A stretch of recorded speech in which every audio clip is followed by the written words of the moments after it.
All right, welcome to Sunday Sessions. My name is Sean Schriver. I'm a candidate for Iowa House, District 71, here in Dubuque, Iowa. I'm running to represent your voice in the Iowa State Legislature. As part of my commitment to 100% transparency and 100% availability, I'm here with 4 different guests here today. We've had a live event at Seven Hills Brewing Event Center where we discussed the ballot question that will be on the back of everybody's ballot. You just have to flip it over, scroll, look at the bottom. There'll be a question on there as to whether you support including language in our Iowa State Constitution that would help secure our Second Amendment rights here in Iowa. So briefly, we're going to introduce our guests here. I'm going to turn it over to Mr. Rick Stewart, who's running for governor. Well, thank you very much, Sean. I totally appreciate your willingness to put this on and then give me an invitation to participate. I am Rick Stewart. I'm a native Iowan, born in Postville, raised in Maquoketa, and I live in Cedar Rapids. 7 generations of Iowans, if you count my grandchildren. My great-great-grandfather came here in 1853, which was before Iowa was even a state. So I can say that my family has lived in Iowa longer than Iowa has ever been here. Awesome. And to my direct right is Richard Rogers. He's a board member with the Iowa Firearms Coalition, and he's spent the last 12 years with the Iowa Firearms Coalition trying to get this onto our ballots. So, Mr. Rogers, why don't you introduce yourself? Yes, I am a board member and a volunteer lobbyist for Iowa Firearms Coalition. Iowa Firearms Coalition is a grassroots, all-volunteer organization that's dedicated to ensuring that all levels of Iowa government, from the state down to the township and the town, recognize, protect, and actually respect our fundamental right to keep and bear arms. Awesome. Thank you very much for your efforts. Thank you. To my immediate left is Marco Battaglia, and he's be running as Rick's running mate for Lieutenant Governor. Rick? Or Marco? Sorry. Marco Battaglia. And yeah, we make a good pair, I guess, because I don't have this history with Iowa. My mom came here on a boat from Italy when she was about 3 or 4. But then I've spent my whole life here, went to school here, and went to the University of Northern Iowa. And then on the last election cycle, I was on the ballot for Attorney General, and now I'm Rick's running mate, the Lieutenant Governor candidate nominated by the Libertarian Party. All right. Thank you. And on my far left, I have Trey Vietnam, and Trey has a YouTube channel and Instagram, and what else? Where else are you on there? I'm banned everywhere else. But YouTube and Instagram, yeah, you can find myself. RPM Trey Vietnam. All right. Why don't you tell us what you do? So I'm a gun rights factivist, is what I like to call it. I deal with the hardcore bottom line facts in gun ownership. And even though the Constitution has been holding the monster at bay, I do believe that the truth, in no matter what we're dealing with, lies in the natural rights and responsibilities that we have to protect ourselves with whatever we can get our hands on, including but not limited to AR-15s. So yeah, that's where I stand with all that. So yeah, let's talk that. Excellent. So the goal here tonight is to reaffirm our commitment to Second Amendment protections within the state of Iowa and obviously the U.S. Constitution. But also, there's a lot of people that have not heard about this proposal, or they may have heard inaccurate information, or they may just not know which way they may want to vote on November 8th. So I would like to start off with Mr. Rogers, and he can kind of give us a little bit more information on what this proposal is actually saying and what it does straight from the people who actually wrote it. So, Richard, tell me, pretend I don't know anything about this, and I say, what is this measure about putting stuff in the Constitution to secure Second Amendment rights? I mean, don't we already have that with the U.S. Constitution?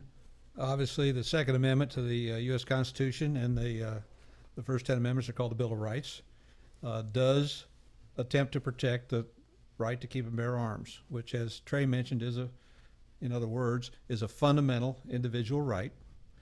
The U.S. court system, going back to at least the 1800s, has recognized that it is a fundamental right, just as is freedom of speech, freedom of religion, and so on, are fundamental rights. Okay. In 2008, a little late, the Supreme Court of the United States in the D.C. versus Heller case ruled affirmed for the first time that it is definitely an individual right. You do not have to be a member of a militia. It is not a collective right. It's an individual right. But what most people don't understand is that 44 states have protections for the right to keep bear arms in their state constitutions. And that leaves Iowa as one of only 6 that do not. Right. And frankly, it's a club we don't want to be in. It's California, New York, New Jersey, Maryland, and our neighbor Minnesota and Iowa. Most of the rest of those states, with the possible exception of Minnesota, are well known for their current government's anyway antipathy to the free expression of your fundamental right to keep and bear arms. So our group, back at the time that Iowa switched from a very inequitable may issue weapons system where the sheriffs, or weapons permit system where the sheriffs had absolute discretion on issuing permits, to the now very good shall issue system, whereas if you're not prohibited from having a firearm and if you have a minimal firearm safety training at some point, if you apply for a permit to carry weapons, you shall be issued a permit. There's no more discretion to it. So at that point, we realized that Iowa was in a situation where we didn't have any protection in our state constitution. Iowa's constitution actually has its own Bill of Rights. The first part of our state constitution is labeled Bill of Rights. The amendment that will be on the ballot on November 8th will be Section 1A of the Constitution. So it will actually be the second item in our Constitution, the second item in our Bill of Rights, which is appropriate because the Second Amendment is the second item in the Federal Bill of Rights. The first version of this amendment was passed through the Iowa House in 2011. So we actually began this in late 2010, this effort, and we're just now getting it on the ballot. It's difficult to get a constitutional amendment to amend Iowa's Constitution. The way this works is a resolution has to pass the House and the Senate in our General Assembly, and they have to have exactly the same wording. The General Assembly served for 2 years, so you pass this resolution in either the first or the second year of the General Assembly, and then there's a general election. And prior to the general election, you publicize that an amendment has been put forth, and it gives the electorate a chance to say, my guy voted for it, and I want to reward him, and reelect him, or my guy voted against it, and I want to replace him. And then you have another general election. Then that General Assembly serves for 2 years, and during the first or second year, they have to pass the same resolution in the exact same language through the House and the Senate. Once that's done, then it goes on the ballot, and it goes to a vote of the people. So because of a technical problem with publicizing it, this amendment in its current form has actually passed through 3 separate General Assemblies, because the first one, it wasn't properly publicized. So it's gone through 2 more. Okay. And now it's on the ballot on November 8th. It's on the bottom of the back side of your ballot. It's labeled Public Measure 1, or Ballot Measure 1, excuse me. And it actually has the text of the amendment. It's just 3 sentences, and I don't have it in front of me. I hope I don't misquote it. But you'll know immediately because it talks about the right to keep and bear arms being added to the Constitution. So we would advise everybody to vote yes, and then we will have these strong protections in Iowa's Constitution. Over the last dozen years, the volunteers and the allies, members and allies of Iowa Firearms Coalition have worked very hard to educate both the public and members of the legislature to improve Iowa's laws on weapons, carrying weapons, use of force laws, things like that. And we feel we've done a very good job, and that Iowa laws have vastly improved in this regard over the last dozen years. However, all of that, if the legislature fell into different hands, may I say progressive hands, they view themselves as progressive, people who do not wish to see us freely exercise these rights, all of that could be undone in a single legislative session. Whereas with this constitutional amendment, it will make it very difficult to undo a lot of that. It will make it difficult to pass strong gun control in the future. The opponents will say, it's going to be hard to pass common sense gun violence reform. They keep softening the language. What they are saying is it's going to make it hard for us to restrict the possession and carrying of firearms in common use. We want to ban magazines over a certain limit. They change the limit time to time. Once you've established that precedent, it can get pretty small, pretty Opens limiting. up the can of worms. We want to ban certain firearms. We don't think you need them. We don't think you should have them. We want to demonize them, whatever. We could not only go back to where we were, we could go to a worse place with laws modeled on California, New York, New Jersey. So we say yes, this amendment will make it difficult to pass strict gun control in the future. That's the point of it. It's a backup to the provisions of the Second Amendment. Unfortunately, until recently, Second Amendment courts had tended to give too much deference to federal, state, and local governments in restricting Second Amendment rights. They say, well, we think the government has an important interest here, something called intermediate scrutiny at the judicial review. We think they have an important interest, and this is reasonably related to that, and so therefore we're going to allow this regulation to stand, and frankly, your rights be hanged. Mm-hmm. This amendment requires strict scrutiny. It's the highest of 3 tiers of judicial review that have been established, a framework that's been established since the 50s through the court system and the Supreme Court. Strict scrutiny requires that the government have a compelling interest to regulate in this area of activity. In this case, Second Amendment activity, Second Amendment protected activity. They have a compelling interest, a very forceful interest. And that any regulation be very narrowly tailored so that it doesn't affect other aspects of this right or unintended targets. That's a very difficult 2-step test that is very difficult for a restriction on a fundamental right to pass. Strict scrutiny is the standard of review that is most often used and is appropriate for other fundamental rights. Freedom of speech, freedom of religion, freedom of association perhaps, freedom to travel, things like that. But the courts have not tended to use it, have not used it in cases of Second Amendment protections. I think later we can talk about how that portion of it is a little bit, I don't want to say irrelevant, but not as important now because of the recent decision in June by the U.S. Supreme Court in a very important Second Amendment case. But maybe we'll save that for a little later. Okay. Yeah, I was just going to ask you maybe about that, that judgment. But so we have a couple other guests with us, and I'd like to just kind of maybe begin this by kind of open this up to a round table on what our individual perspectives are regarding this ballot question and why we believe that the IFC's efforts and what Richard has just told us, why it's important to each one of us. And then maybe we can get into some cross conversation after that. So, Rick, since you're running for governor, which is a pretty elite office there, what does this ballot measure or this ballot question mean to you? Why would you support it or oppose it? Well, I'm a big supporter of this amendment, primarily because I'm a big supporter of our Second Amendment rights under the U.S. Constitution. I own, I shoot, I carry. If you have any questions about that, call me. But, a lot of times we get, let's just say, a little bit lazy about protecting our rights. And when we get lazy about protecting our rights, there are people who would like to take those rights away from us.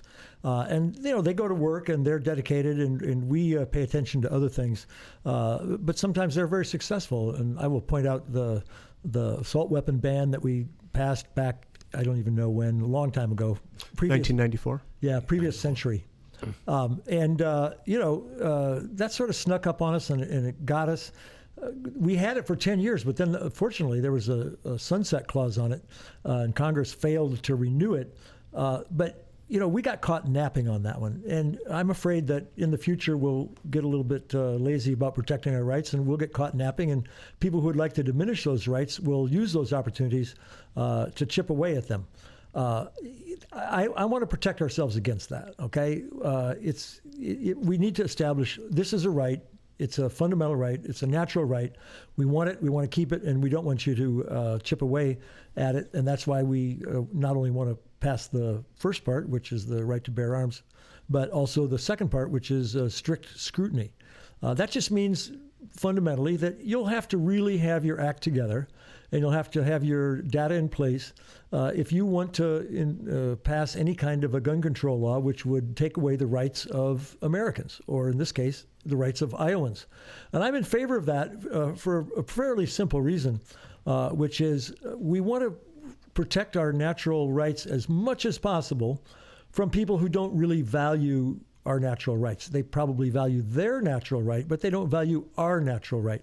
And guns are one of those things that fall into that category. Everybody in America doesn't want to own a gun. That's fine. But those of us who believe that it has multiple purposes, certainly for me, number one is defending myself and my family. But also there are a lot of people that would just like to hunt, and there are a lot of people, including myself, who would like to shoot competitively. For me, that's actually my number one sport. I shoot in competitive matches. I'm not very good, and I haven't won one yet, but it's a lot of fun, and it's my recreational activity of choice. And we need to protect that from people who, they have views which disagree with mine, but we could have an honest discussion about those, and we could both bring our arrows to the table and try and convince the other party as to what it is that we should do. But we want to make it difficult for somebody to bring what I would consider to be frivolous laws to the table and get them passed while our backs are turned. We want to protect the future for our children and for our grandchildren, because these are fundamental rights. And I just want to throw a quick question at you, Richard, but fundamental means we had that right before the Constitution was written. That's correct, right? Absolutely, and the courts have long recognized that. I don't remember the original citation, but in the Heller decision, Justice Scalia referred to a 19th century court ruling that stated that this right pre-exists the Constitution and does not depend in any way upon the Constitution for its existence. So the government hasn't, and the Constitution haven't granted us this right. The Second Amendment is intended to protect a pre-existing right.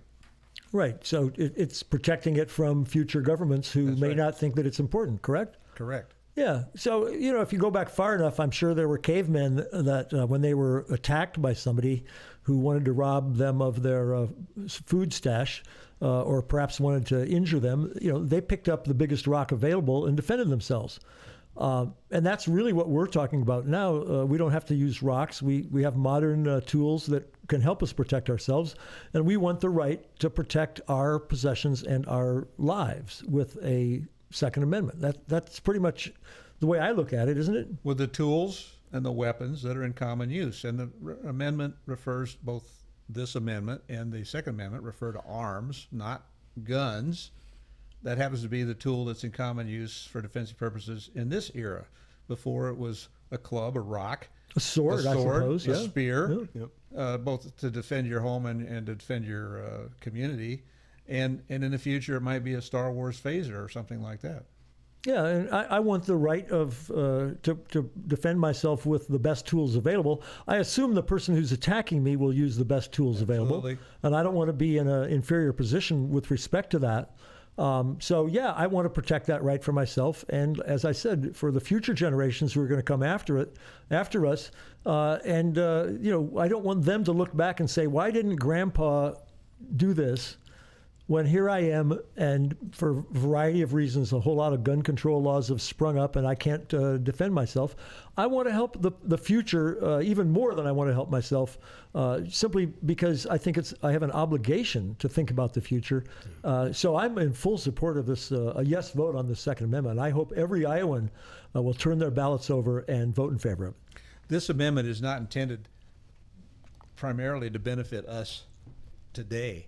We have pretty good laws in Iowa. We have a legislature that understands, and we may revise them further, but it's not intended for that. It's for the future, for the generations to come, for a long, long time. Okay. Yeah, and Rick, you had mentioned, a couple of things that, knowing Trey, I think that, I was going to ask Trey, the last part, I'm going to struggle here to quote him. He had mentioned, talking about the rocks and things. Now, Trey, you've done a lot of advocacy work and a lot of auditing, especially to see how people react with unarmed citizens amongst them. Yeah. Your sign says hug an AR-15 owner. Yeah. Why do you need that? No, see, I do that because I try to learn from the mistakes of other people. I've seen 2A audits go badly. I see the level of confusion sometimes from law enforcement and the public, and I just thought that the sign would give some signal that there's something being said here. I'm not just standing here on the corner with the AR. Oftentimes in recognition of that, just upon, viewing the sign, people go, oh, I get it. I'll hug you just to help you prove your point because I know exactly what it is that you mean. And then that's exactly what happens. All of the hugging ensues. And my wife is not always okay with that. If she watches my videos and she feels like I kind of hug that chick a little too long, then I got to fix that. But I mean, the whole point really is to show people that all of the fear that they have about the AR-15 when being wielded by a bad person is the same advantage and the same tool that the hero is going to want to have. And people understand that, though. They understand that when they see it in law enforcement. No one has ever questioned law enforcement's ownership of an AR-15 because they grant them the respect and the appreciation for recognizing them as being the hero. But I think that you can and should assume those same responsibilities on the average man, on your neighbor, that if he's capable, then he should be willing as a man to say, I would do what the hero cop would do if I'm the one standing here and he's not. And people should recognize that. So I try to break the ice with the sign. I do get the hugs. I break a lot of stereotypes as far as what a black man with a firearm is supposed to be, what it is that he thinks and says. And also in regards to the fear that people have of law enforcement, to assume that I would never get away with this in the middle of Iowa as a black man doing this. I'm proving over and over again that that's not true. We need not be so scared of those things, black or white. And I'm also trying to, even though I'm not always in favor of law enforcement as a profession, I do feel very good to show people that they're not trigger happy. They do understand us. They're not as aggressive as everyone thinks that they all just have to be. It's just untrue. So if this clears the air for the bad rep that law enforcement gets, especially after the George Floyd thing, and a handful of other things, it's just something needs to be straightened out here, I think. So I aim to do that. Trey, you and Sean mentioned audit, and you mentioned Second Amendment audit. In the sense that this podcast might get a little more wider play than usual, perhaps you'd like to explain what a Second Amendment audit is, what exactly it is you do, rather than having everybody try to infer it. Yeah. So what we mean by audit is that you basically call something out. You address something very directly to what we call vibe checking. So you do these things to really call out the question from the public and from law enforcement and from your your zone of influence to recognize something, think about it for themselves, and then and hopefully sincerely make an honest decision about what it is that they think that they see. So when I do these open carry demonstrations, I typically have a pistol on my hip. And I have an AR-15. I also have a level 4 bulletproof vest. I actually have a ballistic mask that sometimes I take with me, not all the time, but people that know me and they know the mask, then you know what's up. But it's all there to present not only to the extent that I take the idea of protection and gun ownership. I also have a bit of a superhero complex, and I do believe that my life has value in the fact that I want to be a protector to my kids and other people, and that I take pride in that, fearing no bad guy, no bully, no public shooter, and so I proudly display that, calling the attention from naysayers and supporters to pay attention to the gun issue because it's important, not just now, but for the future as well. Yeah. Okay. And Marco, you've got a law enforcement background. Corrections for me. Corrections, Rick sorry, was actually a law enforcement officer. Right. Sorry. But I guess so.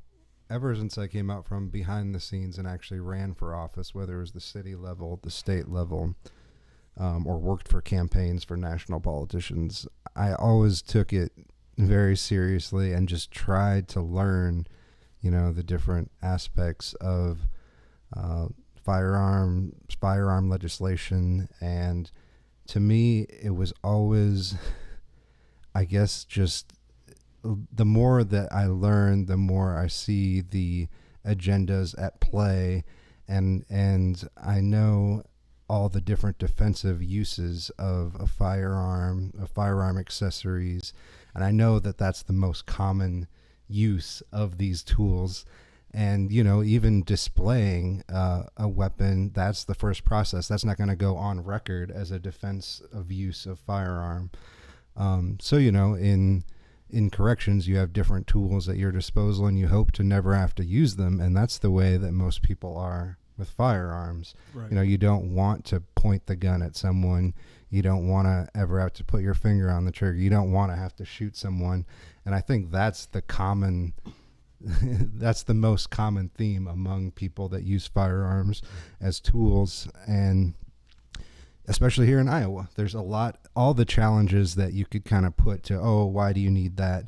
Why do you need that kind of tool? That's not for this kind of setting. I mean, to me, it's exactly for this type of setting. There's a lot of rural areas. If you ever travel around the state, like Rick and I have done a lot over the last decade, there's a lot of places where maybe you are quite a bit away from an emergency response. That there's wildlife that you might have to defend yourself or your family or your kids from, feral animals, coyotes. Like, there's things that you actually would have a reason to have, an AR type rifle, extra rounds, extra ammunition, accessories to make those function differently. Even if a group of people come up to you and multiple people are armed, I mean, to me, that's easily reason enough for three or more people versus one person to have to need that type of weaponry. And so, to me, it all comes down to just learning about the history of maybe why people are fighting for different types of legislation, and knowing that with me, a lot more comfort came from knowing there was basically one mass shooting event that even qualifies that happened in Iowa, some time ago, individual with a handgun. So I guess the more that you learn about the reality, to me, the less scary, I guess, of a topic it gets, just coming from kind of your everyday trying to understand the topic sort of person, which was the background I came from. I didn't feel strongly one way or the other originally, but then the more I learned, the more I was like, this is the side with a lot of the facts on their side. Right.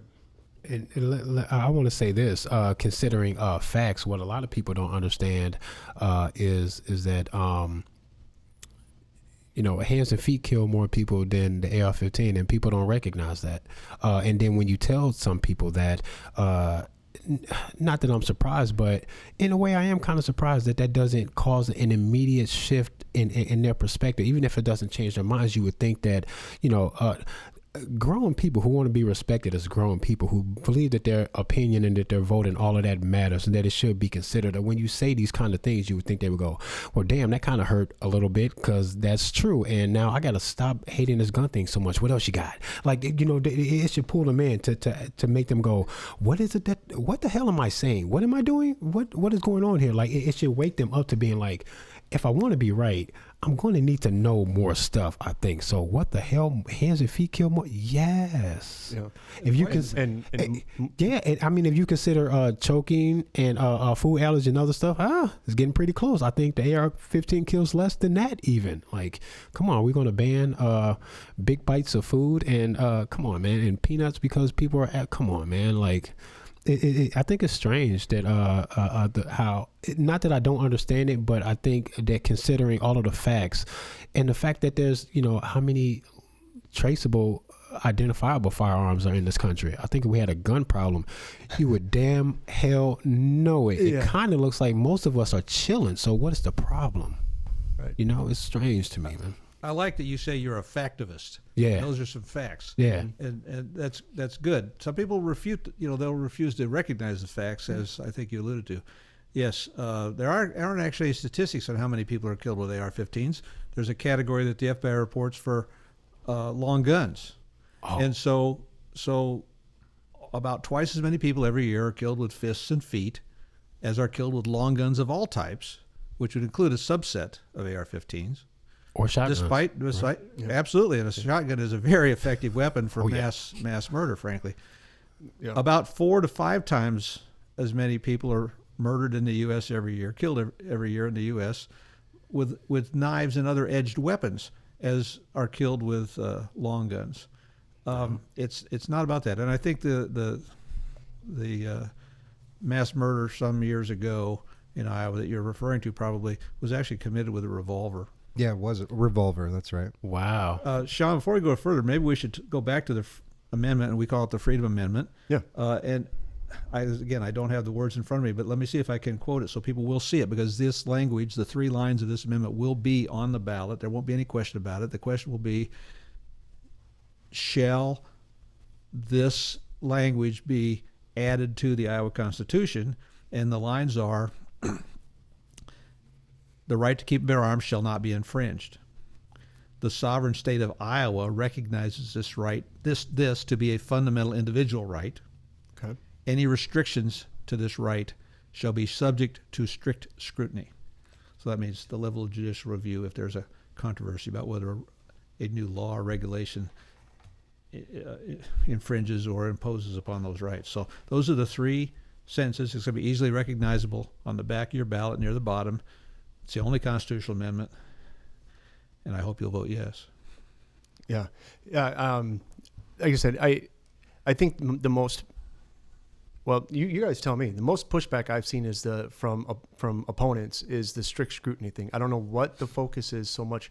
As you addressed before, this would prevent them from passing any common sense legislation. But as you also pointed out, well, that's what this is supposed to protect. It's supposed to protect responsible firearms owners from their rights to possess those firearms of whatever manner. I shouldn't use the word caliber, but whatever manner that they perceive. I mean, what good reason might you have to bring that before the Iowa State Legislature? They're basically going to have to really come with a strong game plan. Is that what this is saying? Well, before the courts. Correct. Before the courts. So it has to be challenged in Yeah, the courts. right. I don't know how many of you have had sales training, but there's something called a false objection. Okay. When somebody's resistant to buying your product, there's a false objection. And in a way, this business about the strict scrutiny, this objection to strict scrutiny, is in a way a false objection. They object to the entire thing. A lot of these people don't actually believe that Second Amendment rights are fundamental rights. They also believe that they were granted by the Second Amendment, as we talked about earlier, and that's not the case. I will take you back to the legislative session in 2011 when this language, an earlier version of this resolution, was first proposed in the Iowa House in committee. And 2 members of the committee, they happen to be Democrats. They happen to both be lawyers. They happen to both believe to a degree in the right to keep and bear arms. But, by the way, are there any buts in the Second Amendment? No. I don't believe there are. I believe in the Second Amendment, but is a warning flag right there. Talk about red flags. Yeah. Right. All right. So these folks said, we don't want you, we can't support this language, which had a version of strict scrutiny. We can't support this language. We suggest that you, the advocates of this, eliminate that language and just copy the text of the Second Amendment. And if you'll copy the text of the Second Amendment, change your bill, then we here in committee will vote for it. And I think when we get upstairs to the House chamber, that members of our party, many members of our party, will vote for this, to add this to our state constitution. But I viewed that as a trap, because people who oppose the free exercise of this fundamental right had for over 100 years at that point been trying to get around the plain intent, plain to me, of the Second Amendment This case that just came up in the Supreme Court, was just decided in the Supreme Court, New York State Rifle and Pistol Association v. Bruin, was basically a challenge to a law that started in 1913 in New York as the Sullivan Law, which most people would agree was a gun control law that was instituted to discriminate against the Irish, against the blacks who were moving to the north from the south, to minorities and disfavored groups in the city and the state, because the well-off, the powerful, the connected were always able to get the permits and so on that were required, but these other rowdy groups or disfavored groups could not. So that was 1913. So for well over 100 years, maybe technically 98 years in that case, when we first were having this hearing, they've been trying to get around the language. So that was a trap for us to use that. And it continues to be the case. We learned from experience. You're supposed to learn from experience. Animals learn from experience. Humans certainly should learn from experience. We don't take enough notice of the lessons of history, frankly.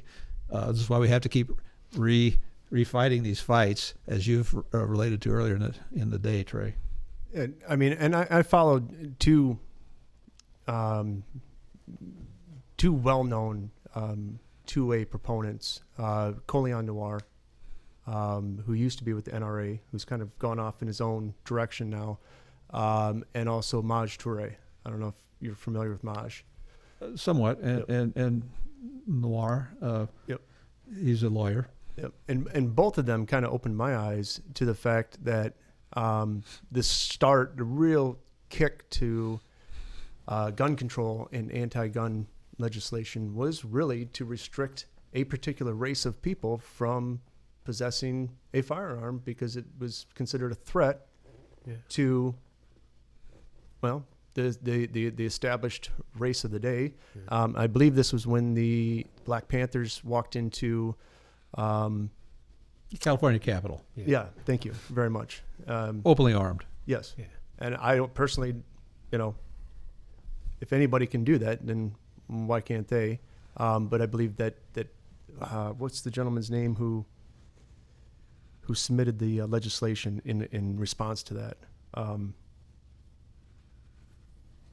It's escaping me for now. I don't know who did Was the it legislation. was it a Black Panther member? No, it was a white gentleman. Well- He was a congressman. He submitted a proposal to, but he insisted it wasn't because of race, but Maj will tell you this all started because of race. So let me speak on that because being black, a lot of times people expect for me to have a strong black drive behind what it is that I'm doing, and I don't, because I think there's a bigger issue here that black people become the scapegoat for because we get the brunt of what's going on. But I think it's meant to affect more of a class of people than just a particular race, and if that means a majority of black people will fall to the wayside because of it, then they do that. For example, the $200 tax stamp when that was first issued, that was a lot of money.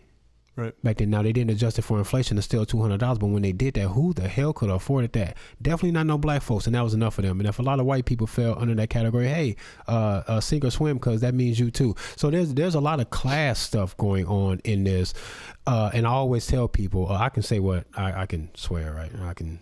Because I bluntly try to keep it a little tamed down. I bluntly say these things, but one of the sayings that I have for people, black or white, when I do my thing is that I say that the system says, F all of you, but F you in words twice. And that's what they do. There is a racial element to gun control and a lot of other things, but with the economic system, its flaws and failures, and with the gun control, they do mean everybody, because they never get what they really want by telling only black people to fall to the wayside for the economic shortcomings of the American dollar and the gun thing. They can't get it if they only talking to us. They talking to everybody. So I dig when Maj says this stuff, but I think that's a side note. There's a bigger issue here. The side note, but doesn't it affect minority communities more than other communities? It does, but I think that we're in a position right now that we can overcome some of that stuff, and I'm proving that. Like for example, like the fear. And what fear, bro? I'm going to always get out here to not be so scared to do this, and look how successful I am. And curbing the nightmare police interaction with a black guy with a gun. Like, it just doesn't happen to me. And I think the sign helps. I think the repetition helps. The fact that I do this where I live and in other places multiple times, to the point where the cops are almost numb to seeing me out there. They don't even look twice. Like, I can't even get them to make eye contact with me when they do drive past. I'm just like, hey, I want to wave to show people that the cops don't care. And he's just like, I'm busy, bro. I don't care. But like, they don't even care. And that needs to be magnified, and it needs to become part of the story. And I just don't think that the fear that black people have about firearms ownership in law enforcement, we got to let that go, bro, because it's not really there like that. I think they want it to appear that way so that it can get the same effect without actually being that. That's what I think. We talked about fundamental rights. These are civil rights. These are human rights. They belong to all humans, minorities, majorities, men, women, everything. So right now, the last several years, especially the last couple of years, blacks, Hispanics, and women of all races are the largest percentage of new buyers of, first-time buyers of firearms. Those who've had firearms always like to go out and buy another one, add another one. But of new firearm owners, these are the biggest groups. Martin Luther King had a permit to carry, and he did carry. Way back in time, firearms restrictions were there to deal with minorities, particularly the slaves or former slaves in the South, but also, as I said, immigrant groups in New York and Boston, places like that. And this happened long before 1968. There was an issue there. There were some other things going on in the country and the Black Panthers at the time, but the reason we got the Gun Control Act of 1968 that went through so easily was because that was the year that Martin Luther King was assassinated and Bobby Kennedy was assassinated, and it hadn't been too long since John F. Kennedy was assassinated. Yeah. And never let a tragedy or a crisis go to waste. Yep. And they capitalized on that. Yeah. The whole thing with the assault. Well, let's talk about that for a minute. So talking about economics and class warfare and so on. There was a big movement at the time to ban handguns. The coalition to ban handguns. I think it's the Brady campaign now. They've changed their name about 3 or 4 times. But the coalition to ban handguns, they wanted to ban handguns. That didn't work out, so then they wanted to ban cheap Saturday night specials. Well, frankly, right now in America, it's the black communities that are suffering most from violence and crime. Not all black communities, but certain black communities. Mm-hmm. It's the black residents there who are not involved in crime who are the biggest victims. Yeah. They ought to be able to buy a reasonably priced tool to defend their home and family. Yeah. You talked about the National Firearms Act of 1934 when you talked about the $200 tax stamp. I believe that a Thompson submachine gun, 45 caliber submachine gun, the Chicago typewriter, the St. Valentine's Day Massacre, cost about $200. You could buy it at Sears. Yeah. And so they put the tax on there. Now, ironically, I think that, again, don't let a crisis go to waste. There was a certain amount of high-profile crime, criminal gangs, robbing banks and so on during the Depression, but I think it was largely a reaction to Warner Brothers gangster movies. There was more violence on screen, as there is now, than there is in real life. Yeah. And so they put this $200 tax stamp on there. And fortunately, they never raised that for the value of inflation. As everything else went up, the tax stamp got fairly cheap. But then they wanted to ban Saturday night specials, which were inexpensive, sometimes poorly made firearms, a lot of times imported. So there's a ban on imported guns, of inexpensive imported guns. Mm-hmm. They just keep going after the same targets. You're already disadvantaged for this reason or that reason, and you're trying to work your way out of that, and they come after you. Yeah. And that's not right. Yeah. I think that to talk about the strict scrutiny, that language is important because, to me, so many of the arguments of people opposed to this sort of amendment, they fall apart under minor scrutiny. So I think that's probably why they're afraid of those words, strict scrutiny. And even trying to go in that mindset, say, So you get this law in place that you want that is in, direct violation of these liberties. Then you'd think about the actual enforcement mechanism. And if you think critically about that, who's going to be most affected? It'll be communities that are already over-policed.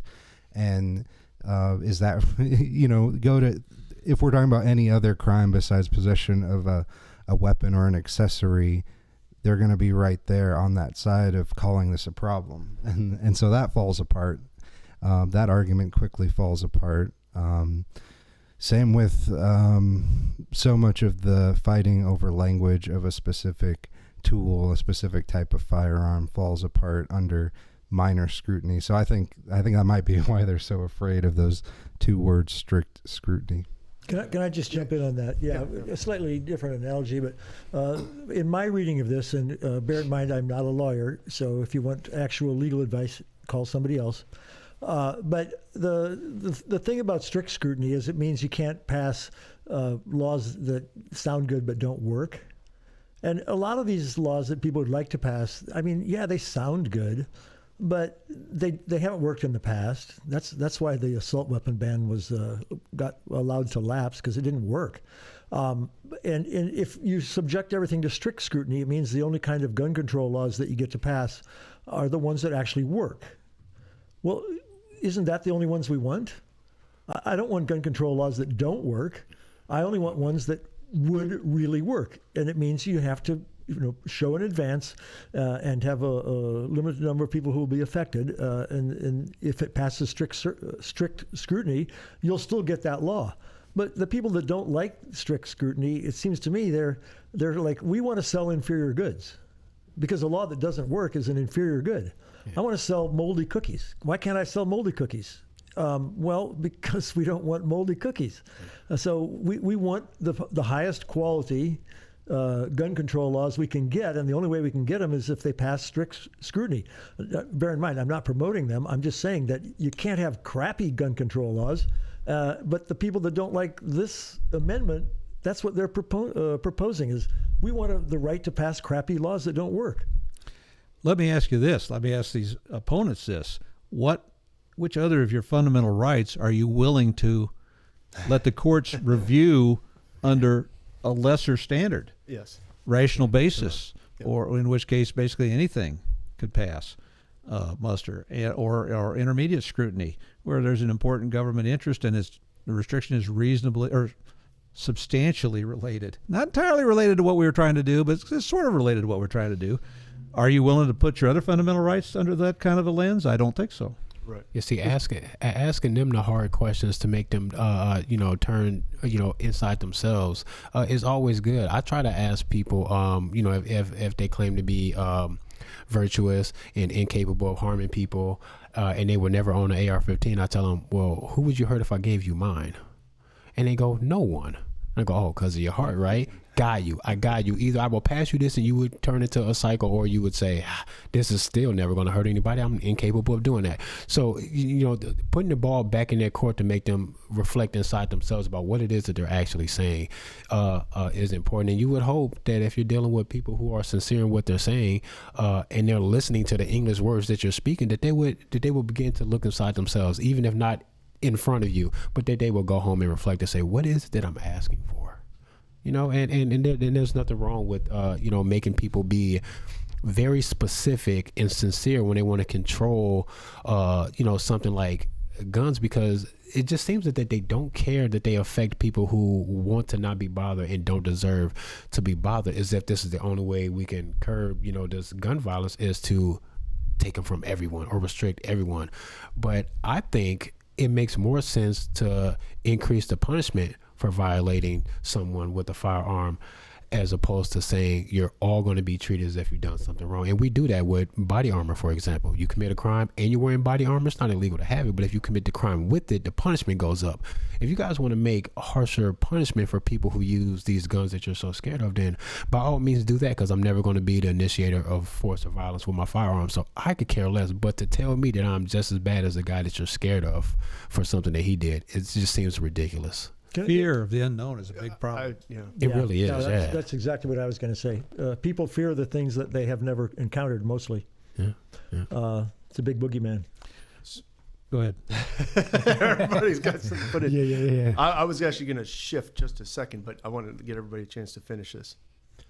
Sure. I was going to add, I love reading about Iowa history, and you really don't have to go that far back to, you know, a time when we had, it was the governor that I like reading about is Harold Hughes, and he was a Democrat in office, and he was very comfortable around firearms, talked about in his book how firearms were, you know, just part of his household. And it's just so weird to me how, I think that's definitely, from my learning experience, a sort of money and politics and agenda thing that has come in and made that more of a partisan issue, because it didn't always seem to exist that way. At least you don't have to go very far back for evidence to see that it wasn't always like that.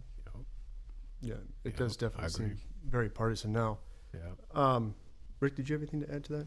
I was just repeating what Richard said, so there's no reason for me to repeat it twice. Okay.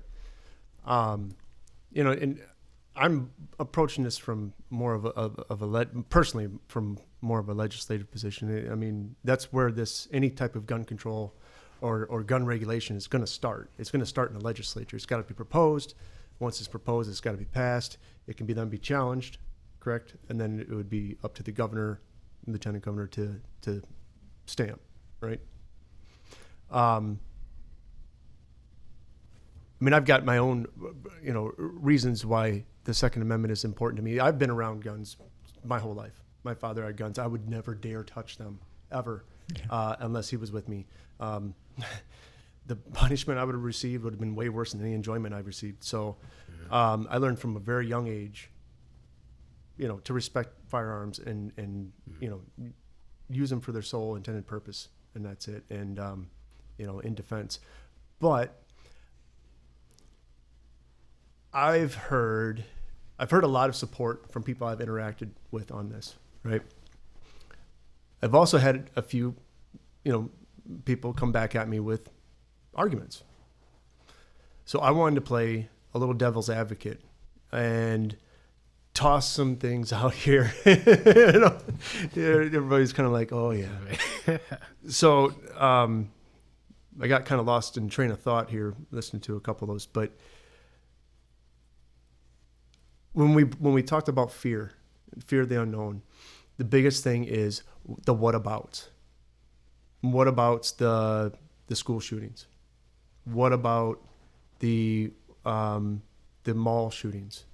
What about the mass shootings? I think I just feel like when anybody talks about restricting guns for any reason, the thing that most commonly pops up is the mass shootings, which are, I think, a pretty recent trend, although they go back all the way to Virginia Tech, which was one of the most serious, 32 individuals shot, and they weren't shot with any type of assault rifle. They were shot with 2 pistols. Mm-hmm. One guy, 2 pistols within a matter of, I can't remember, 13 minutes?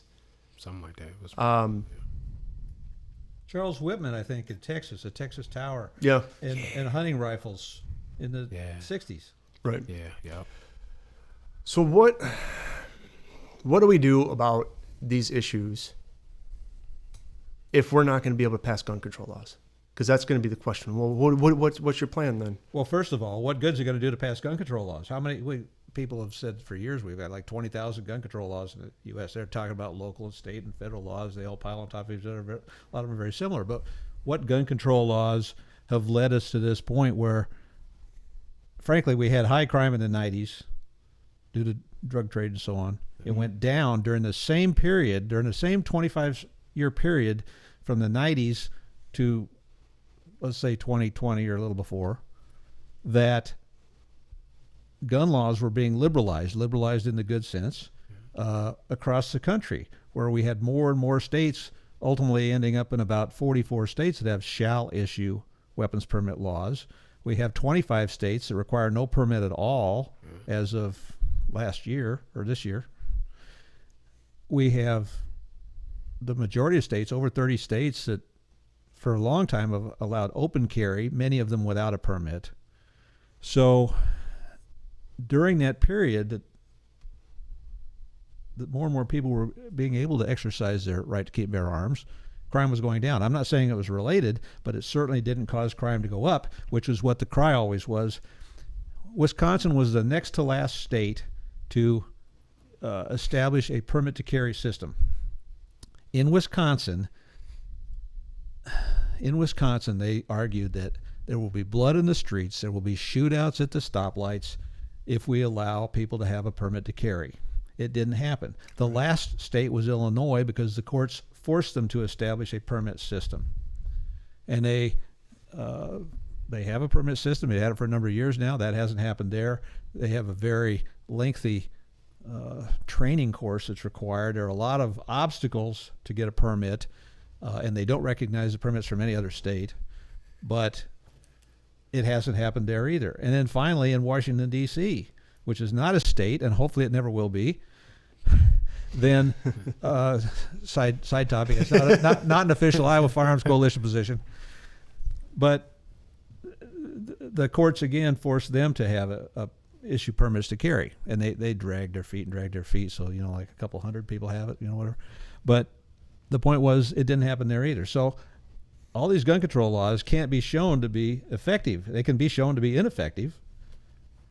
So what's the big fear that we won't be able to pass more ineffective laws? We did not have a democracy here. We did not, a democracy is Two wolves. Three wolves, two wolves or three wolves and a sheep voting on what's for dinner. Yeah.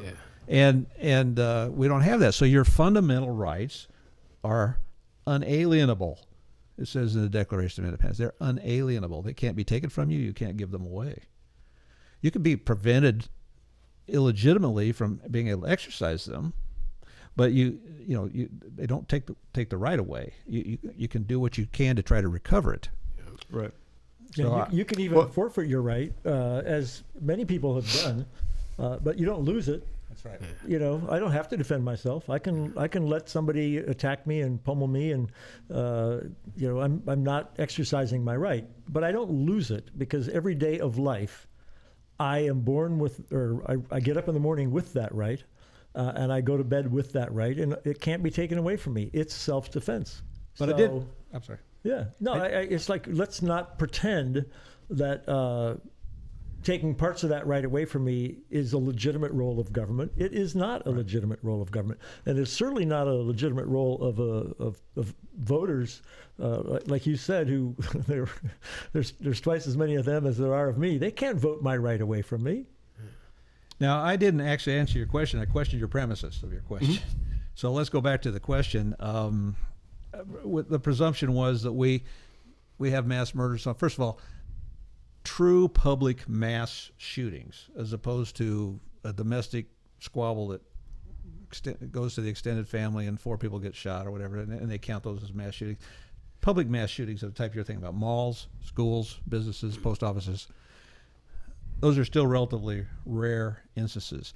There are many, many, many countries in the world that have more mass shootings per capita, on a per capita basis, than we do, including and more deaths per mass shooting, and including some European countries like Norway, Finland, and Russia. Russia just had one. We don't. It's big news when something like this happens, particularly since it's fodder for those who want to restrict our rights. Mm-hmm. But it's kind of like airline travel. I'm a professional pilot. I know the dangers of flying, but I also know how safe it is. And yet, if you have an airline crash, it's huge news. Why? Because it's so rare.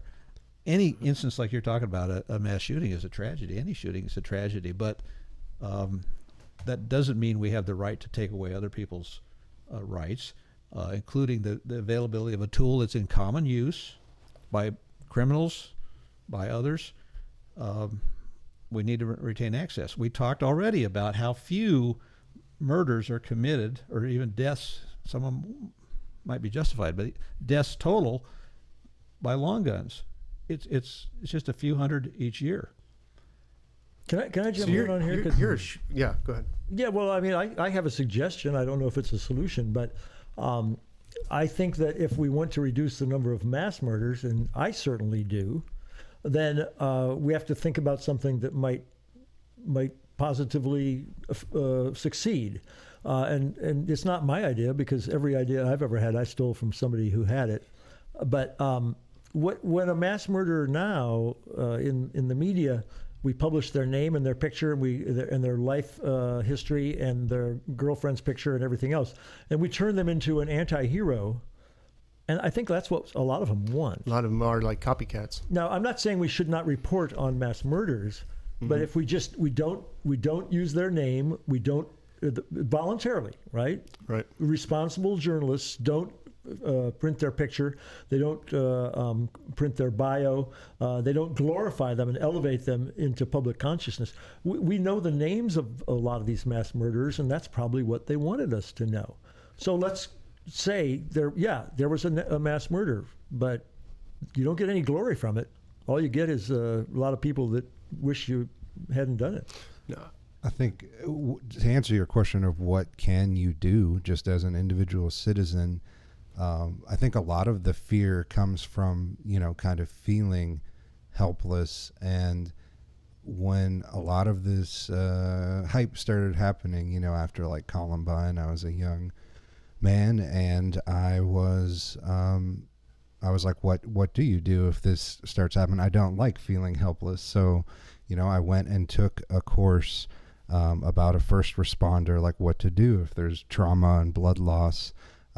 Went and took, like a course about, basic firearm skills, knowledge, like what, to me, that's how you protect yourself as best as you can as an individual. And then also, when you are in some sort of the first responder fields, whether that's corrections, law enforcement, actual, first responder firefighters, you visualize and you do training for a lot of these different situations. And not one that I've ever heard of has there been, this person that starts firing on people, and then a second person there with a gun takes their side and joins in and starts spraying, the innocent people. Right. So I think that's just such an irrational fear of that other person carrying a weapon. Like, there's never been that, has not happened yet, and I don't anticipate it happening, where this person doesn't, do the best of their ability to be on the side of the innocent people in that situation. So the opposite to what you described has happened, where people have offered armed resistance, or occasionally even unarmed resistance, to these people, and it stops the killing. So we can harden targets and so on. We don't want to soften targets, make them less likely to have armed resistance. We could have building security, we could have various things, but disarming potential victims, disarming anybody who happens to wander into such a scene and could have protected himself, Trey, myself, Marco, anybody here, and taking that ability away makes no sense at all. Putting up a sign on a sticker on the wall will not prevent criminals from coming in there with guns. Well, it's a magnet, right? Absolutely. They know they're the only one with the gun now. But one thing you can do, and it's not gun control. It's not gun control. In these mass shootings, whether it be in a business, in a school, in a shopping mall, whatever, there have been studies. There's a gentleman, and I can't remember his name right now. His first name's Ed, but Iowa Firearms Coalition is bringing on, I think it's December 11th, to Des Moines. We'll have a seminar from an individual who has studied these. He's got 20 years in the military. He has a number of years in law enforcement, and even a couple of years teaching high school. And he has studied these instances, and he's developed analysis of them and recommendations. In 19 cases that he studied where there was resistance to one of these public mass shooters, let's say a school, in 19 cases, 17 stopped the killing. I call it a disruptor. When the disruptor met the murderer, it stopped. There were no more killings, because typically these killings, it's like one every 10 seconds throughout the length of the encounter. And if you let it go on, it will rack up. It's 10, it's 20, now it's 30. Right. You have to shortcut it. In one case, the disruptor wasn't armed, as I recall.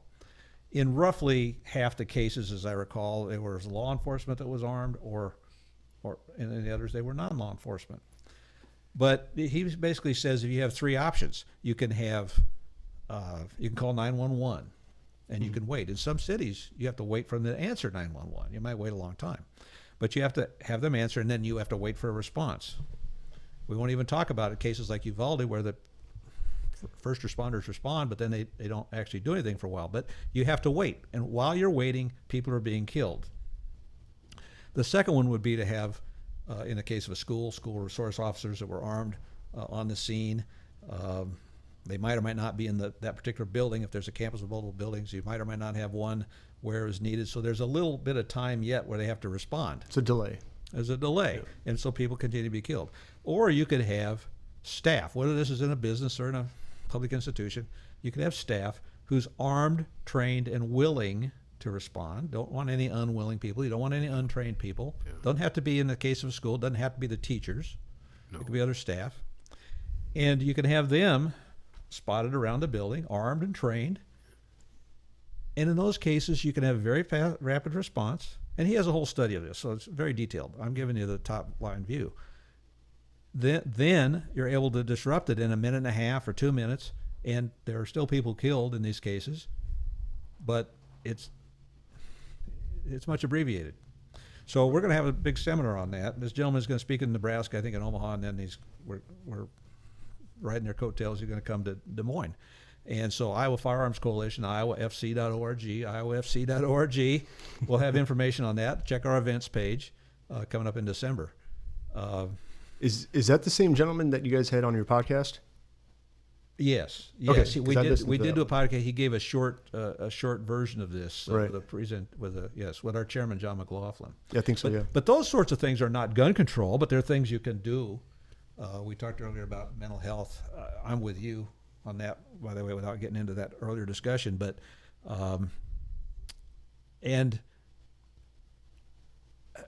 frankly, even if you can find an efficacious response, okay, remember the old TV show Bewitched, where the woman just twitches her nose and makes things happen? Well, that was a Right. camera trick. It didn't really happen, okay? You don't have magic, but if you could make all the guns disappear, we would have less death by gun. But you talked earlier about suicide. Yeah.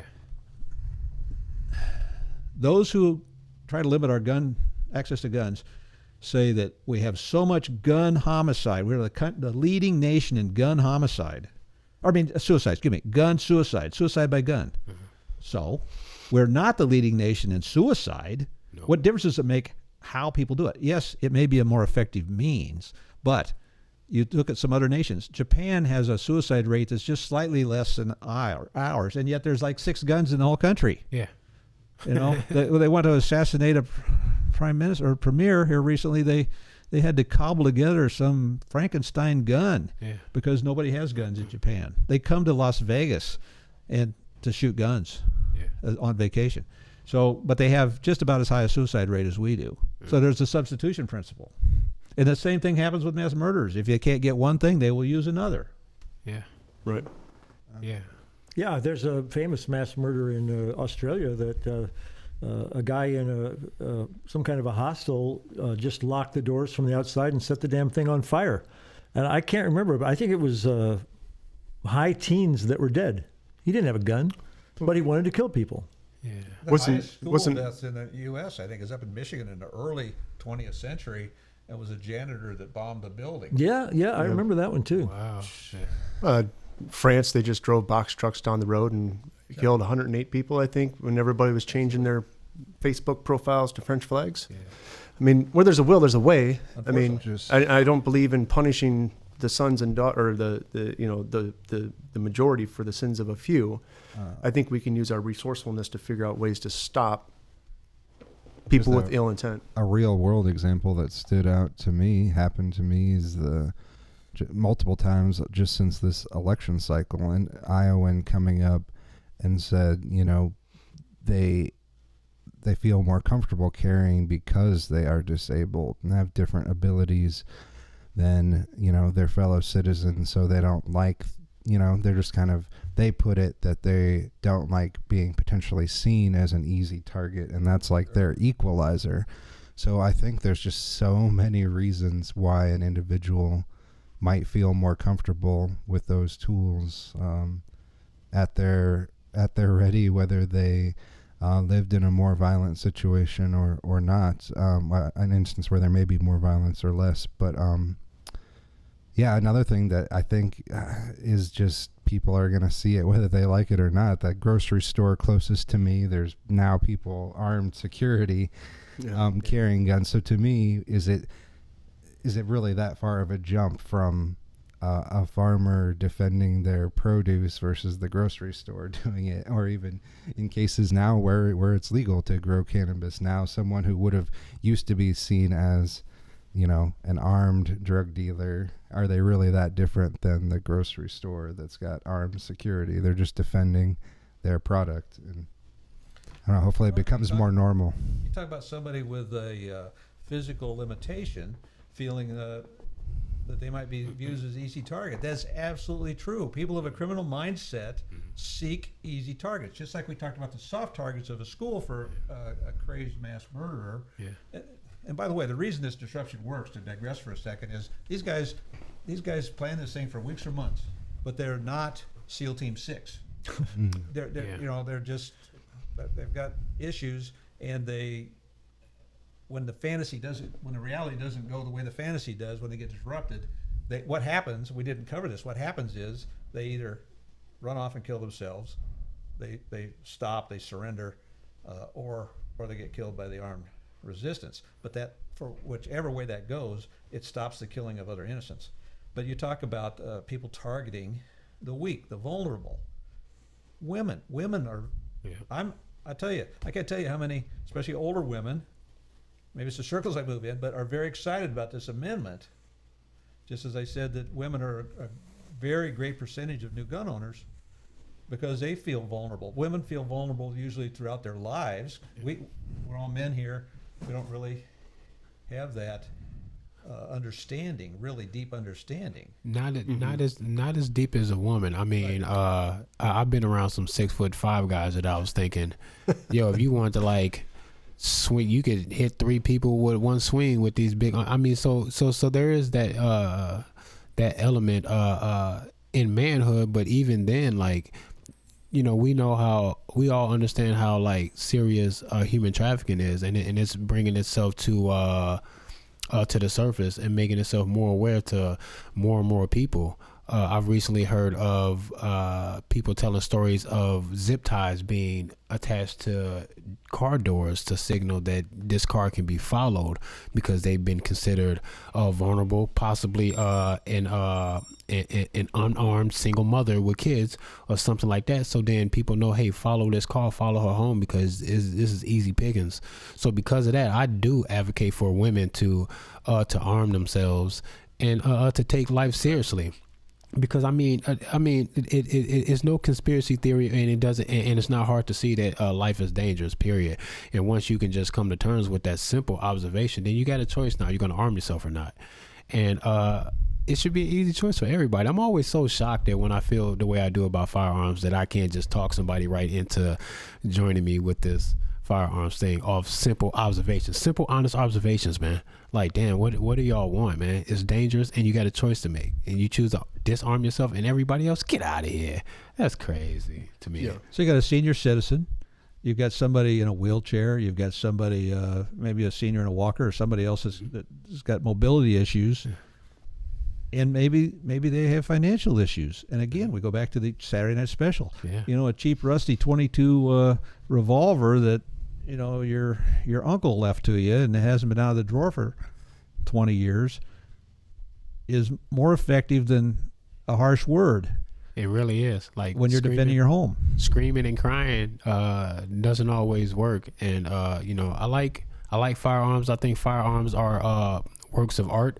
If you really get into it, it's a fun hobby to upgrade and tinker with them and check them out or whatever. So I tend to make fun of High Point, which is a very cheap, blocky, ugly firearm. But all guns matter. If all you can afford is a $200, if all you can afford is a $200 yeet cannon made by High Point, then get your gun. You know, do whatever. But High Point is the new Jennings or something. You know, those were the zinc guns, the 25 autos and so on from the 60s on, the Saturday night specials. A that guy people tried were to sell concerned me one of those. Talking about, Yeah. hey, this is a classic. It's a classic. with. It's what? a classic. A classic jam master. Jay, this is going to jam on That's me. fantastic. Yeah. To that effect, I'm at the point where I just like to see people making things. Like I grew up with seeing my grandfathers and uncles making shelves and tables and, doing the actual plumbing work. And it just seems like we're so far removed from that. So even if it's a, firearm that somebody's assembling, I'm impressed by that rather than scared by it. I mean, to me, it's just, I'm glad there's people, gaining that knowledge, practicing those skills. I want to throw out a gun control law that I don't know if I do support it, but I just want to throw out a gun control law. Mm-hmm. So we know that in domestic situations, there's a lot of violence, and usually the woman is going to be on the receiving end of that, or at least she's going to lose in the brawl. How about this for gun control? If a woman files a restraining order against, or a man, whoever files the restraining order against their partner, the court issues the woman a gun immediately so that she has a chance of defending herself against this person who may or may not be violent. But we know that those situations arise way too frequently. And, this woman might not be rich enough to get a gun. She might not have the time to get a gun. She might not be allowed to get a gun, but she should be issued one by the court to give her a upper hand in the case that her partner comes after her. That's a gun control law I could stand by. Well, I certainly understand the concept. I'm not sure the details. I'm quite ready to support that on the Hill, but I will tell you that was one of the factors that I argued when we repealed the requirement for a permit to carry weapons. Here's the situation. You've got a woman, she's in a domestic partnership. Maybe she's married, maybe she's not, but she's with a guy, and he's being abusive, and she wants to leave. So she wants to grab up her kids, maybe, and put them in the car and run to her friend's house or run to the next town. She couldn't go get a pistol because she couldn't go get a handgun because she didn't have a permit to acquire pistols and revolvers under the law. So she couldn't buy one from a friend. She couldn't buy one from a store because even with the instant check system, she had to have that that permit issued by her sheriff. She couldn't even pick up a 5-inch knife, a 6-inch kitchen knife, and put it in her purse and take it with her because that would be carrying a concealed weapon. Because we had rules in the law that we also got rid of, the escape notice, about knives over this length is this kind of a crime, and knives over this length but under that length are a crime, and we got rid of all that last year. But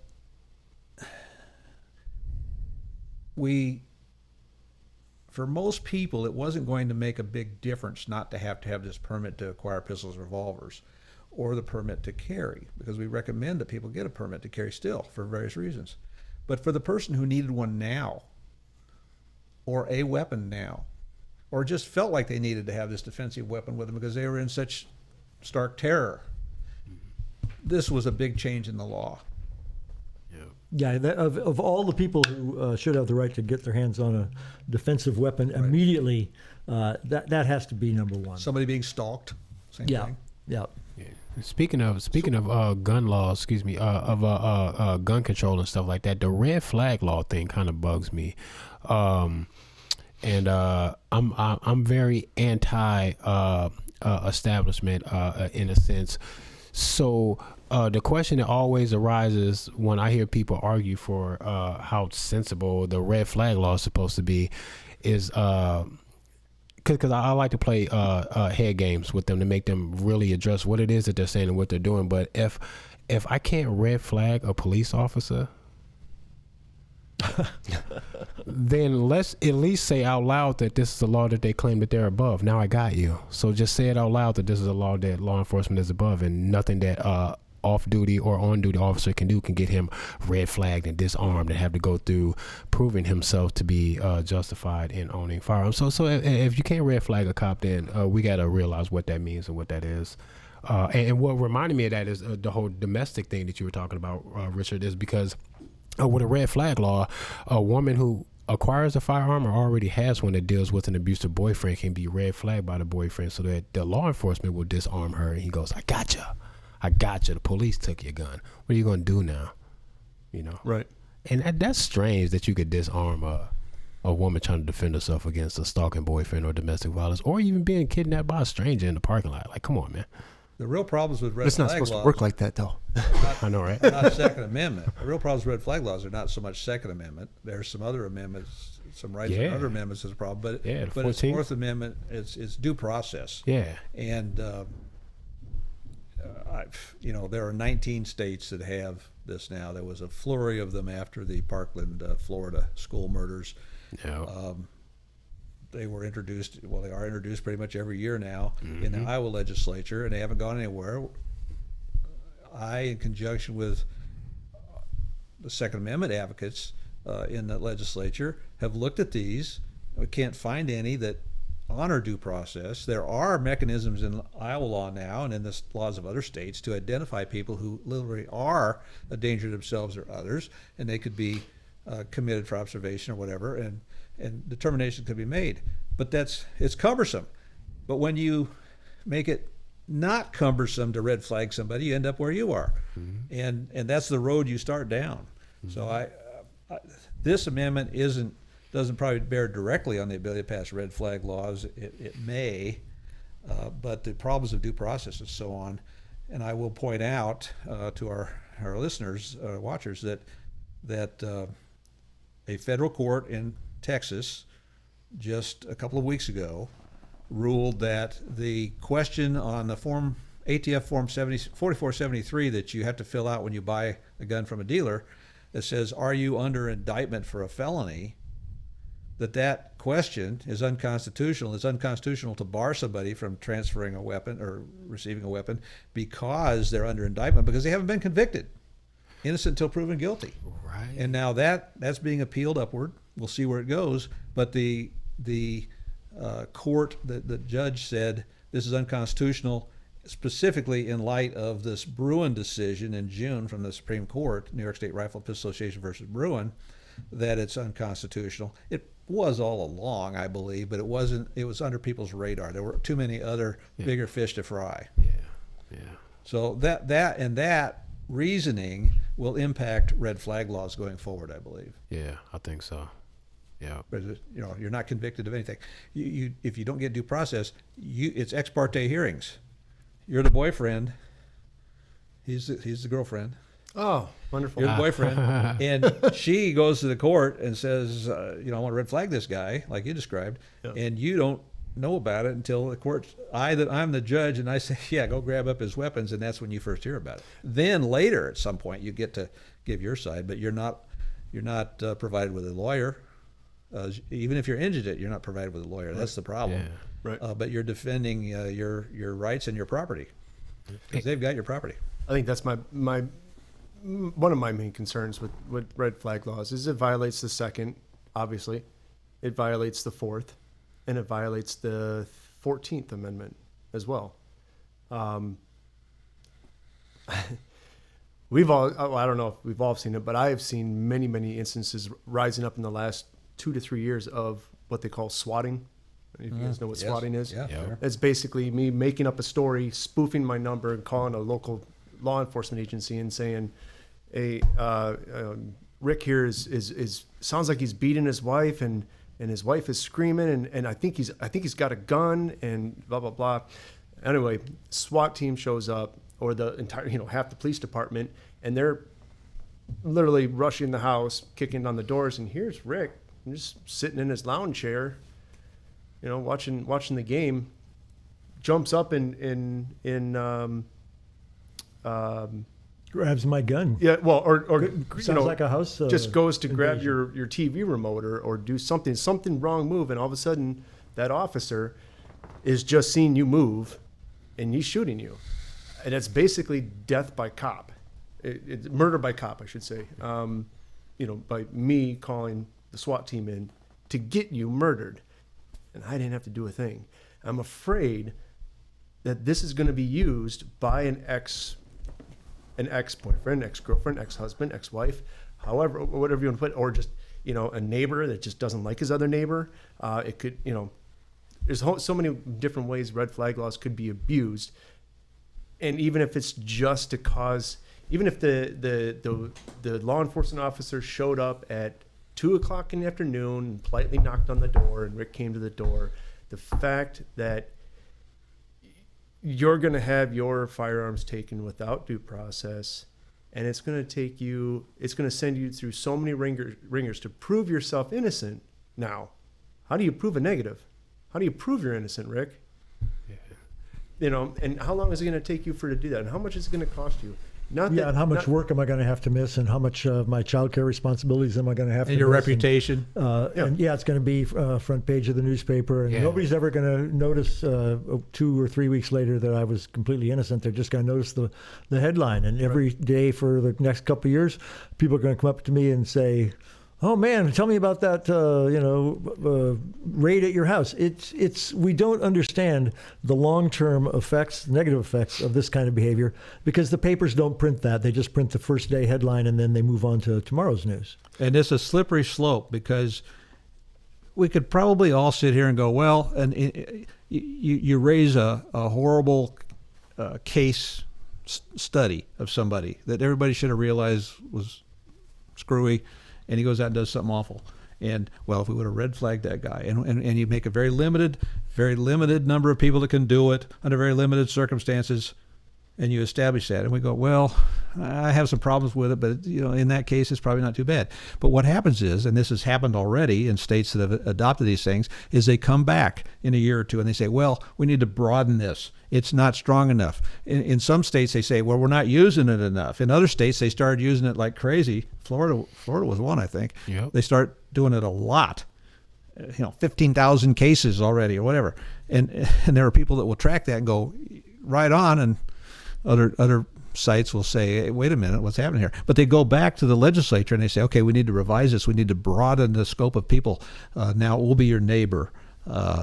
Before it was a police officer or a law enforcement officer, a psychologist, a doctor, maybe a spouse, but now coworkers and people like that. And they broaden it, and we always end up in the same place, where individual rights are forsaken.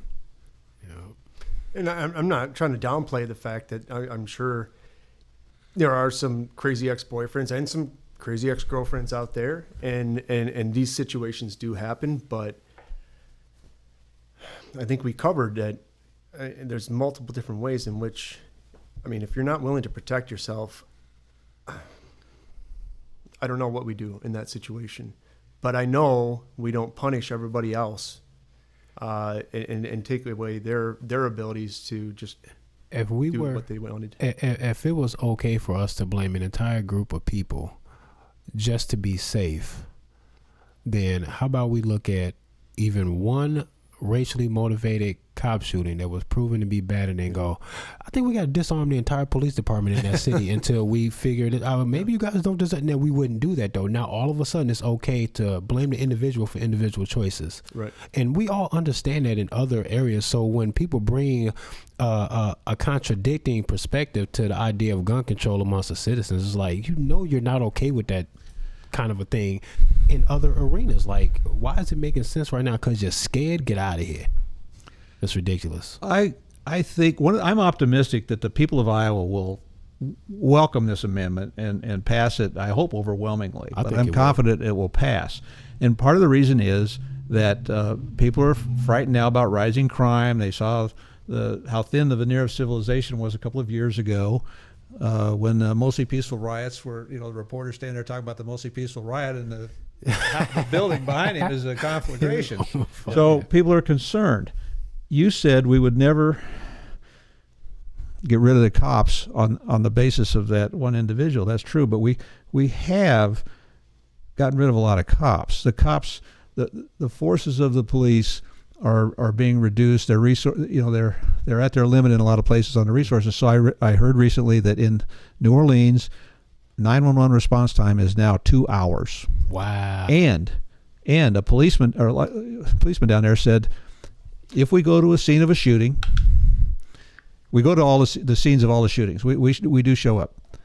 If the person is going to survive, we don't pursue it.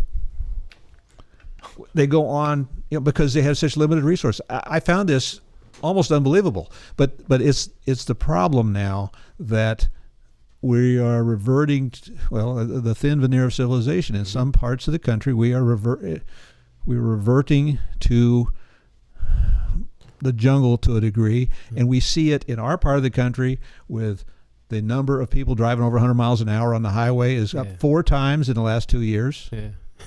and things like that. There's a veneer of civilization. Ultimately, you must be your own. You often must be your own first responder. I saw a story just a day or so ago, and I can't remember the details or exactly what it was, but a woman had to defend herself in her home against invaders, and I believe they were on the phone to 911, and when they finally got through, and they told them not to arm themselves or something like that, the guys broke in, and she shot them. I don't know. I think at least one was injured, but she held them at gunpoint for 45 minutes after that. By the way, 911 was on. I hear this going on. It still took after she got them under control at gunpoint, it still took 45 minutes for the police to get there. Sometimes you have to be your own first responder. You are ultimately responsible for your own life and that of your family. There's no way around it. You can take that responsibility or you can shirk it. Yeah. Let me ask you this. Then why do you need a 30-round magazine or some high-powered rifle that shoots 5 times the speed of a pistol bullet, as Biden would say? Well, it's about Why do you need all that heavy artillery? Why can't you just use the same thing that the cops use? I mean, Playing devil's advocate, because these are the things that have been tossed at me. I do use the same thing that police use. In the mid 70s, they started to move from 5 and 6 shot revolvers to largely 9mm semi-automatic weapons with double stacked magazines and a capacity of 14 to 18 rounds. That's the standard sidearm. And you ever see how many spare magazines the police carry with them in case they get into a firefight? Mm-hmm. The 30-round magazine is standard for an AR-15. Yep. And we could get into the whole thing about AR-15s, why they're popular. It's because they're modular and adaptable and just a fantastic modern weapon, and that's why they're popular largely. But it's actually easy enough for an 80-year-old woman to shoot. Yeah, I was going to say the reason the reason they're popular is not because we have 6 million Americans that want to kill people. Right. It's because they're adaptable. They're damn good rifles. That's why they're popular. Yeah. But the magazine capacity, if you're going hunting, a 5-round magazine is good because it allows you to maneuver the weapon a little more carefully if you're using it on arrest and so on. Mm-hmm. But if you're using it for defense, nobody ever said, I wish I didn't have so many rounds in my magazine. I mean, I had a 6-shooter. I wish I'd only had a 4-shooter. Considering what you were saying about people driving fast on the highway now, over 100 miles per hour. Now you can take something like you can flash back to prohibition of alcohol and see that it's not like that today. We believe that people have a right to indulge if they want to, and if they want to be irresponsible, then we have laws to deal with that. But in the meantime, you're free to go ahead and dabble. Just don't go crazy. If you do, we'll see you about that later. So when you mix the two things, though, automobiles and alcohol, which comes together a lot, these same gun haters won't look at that and say innocent children are involved in some of these accidents. Mm-hmm. The alcohol and the automobile shouldn't be mixed together. You guys tend to have a habit of doing that, and you're driving too fast. Who needs 400 horses? How about we regulate? Why do you need 400 horses? Right. The thing can exceed every posted speed limit in the country. But in regards to automobiles, people say, you want to make an auto, you got to break some eggs, and they accept it. They don't care how many kids are going to die in drunk driving accidents. They're not going to prohibit alcohol consumption, and they're not going to say let's regulate the horsepower in these vehicles. Some of the same people, I can't respect what they're talking about. They're just scared. They're just scared. Some of the same people will say that. It doesn't get any traction, but they have the same mindset that I'm scared. I'm going to control everybody else's actions, and I take the bus, so I don't need the 400 horsepower.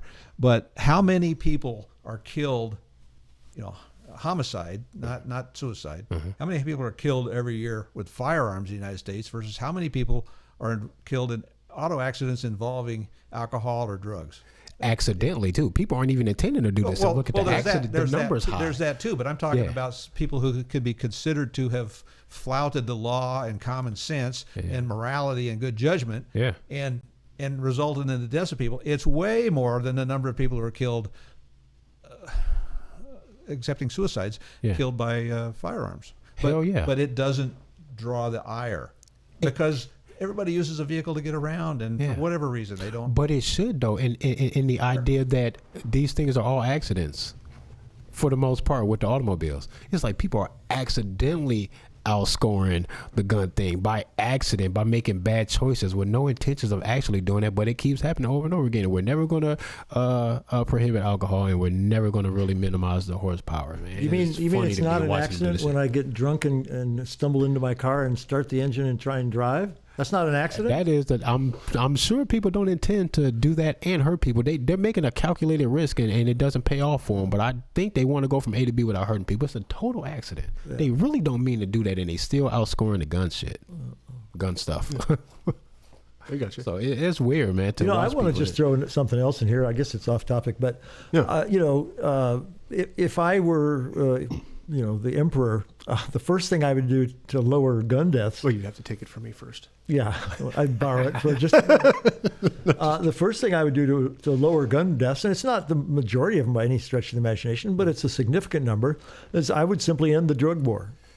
Because the drug war just creates criminality, and it creates people that can't go to the court to get their contracts enforced, so they take a gun in their hand and they fight their competition. So the least, the least expensive way to lower gun deaths significantly, but I don't want to exaggerate, is just end the drug war, because there's too many deaths by guns by people who are engaged in the illegal buying and selling of drugs. Yeah. But then, Rick, everybody be on the street using heroin. Well, that's the way it used to be, but I doubt that we would return. You used to be able to buy morphine before heroin was invented, and a clean syringe, in a nice little gift box, and people literally took it to the opera and injected in broad daylight in front of all of their rich socialite friends, and that was considered normal. Damn. So, the idea that people, I don't think they'd probably shoot up on the streets. They'd probably go to the opera. Yeah. That doesn't scare me at all, really. More popular than. Yeah. I mean, heroin on the streets today scares the hell out of me because it's all full of fentanyl. The same people that come up with the what ifs are the same people that are going to what if on that as well. So I just to me, it's a good point. Is if you actually figure out what are the causes of so many exchanges of people to start pulling guns on each other and shooting at each other, and if you can eliminate some of those instigators, to me, you'd have a sensible approach to curbing violence. So it seems very logical to me. Yeah, a lot of them are alcohol related too. A lot of homicides are very strongly related to alcohol. Yeah, very much fewer are ever related to drugs. It's really hard for a completely sober and happy person to do that. It takes a little bit of depression and a little bit of self-medicated with alcohol to push certain people. So we got to address that stuff, man. It's coming from somewhere. When I talk to most people about why they would be against this measure, is the buzzwords of the day and how the mass media portrays the mass shootings, the mall shootings, the school shootings. That's the first things out of their mouth. It's not John got mad at Robbie because he sold him, a bad bag. Because if that was the concern, well, first of all, they would have told me. But second of all, we can look at the statistics of larger communities that have massive gun violence and gun death problems. One is right across the border, about 3 hours away. They have some of the strictest gun laws in the country. Do they actually have anything written to their constitution, Illinois? Is that not one of the six states? They're not one of the. They do have something there. I can't tell you exactly what it says. Right. They do have protection for Second Amendment rights. I forgot what I was going to say here. Go ahead. Do something else. Yeah. So the biggest issue that I come up with and why people don't want to support this and why they think we're crazy and it's reckless, because the thing that they point to the most is the buzzwords, whatever the media tells them. The high capacity magazines. One, well, I don't really need a high capacity magazine to commit a mass murder. Reloading, it only slows me down 2-3 seconds.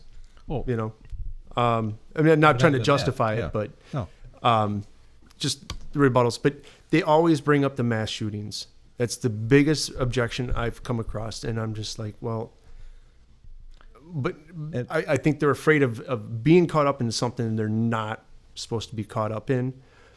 If there was just any other concern of a violent interaction, they would be concerned about every weekend in Chicago where there's 30, 40, 50, 60 shootings, if not injuries or deaths per weekend. And that's not their top answer. It's always the school shooter, which, hey, you know, my wife's a teacher. I work in a school. Yeah. Right. If anybody's concerned about school shootings in Dubuque, Iowa, it's definitely me.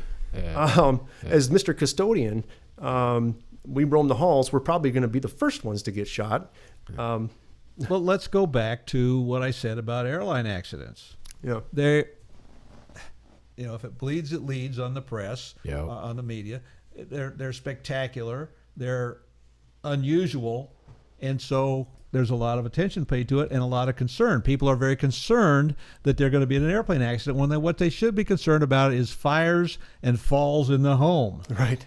Yeah. You know, they're worried about the wrong thing. Yeah. The majority of mass murders by handgun or by firearm in the U.S.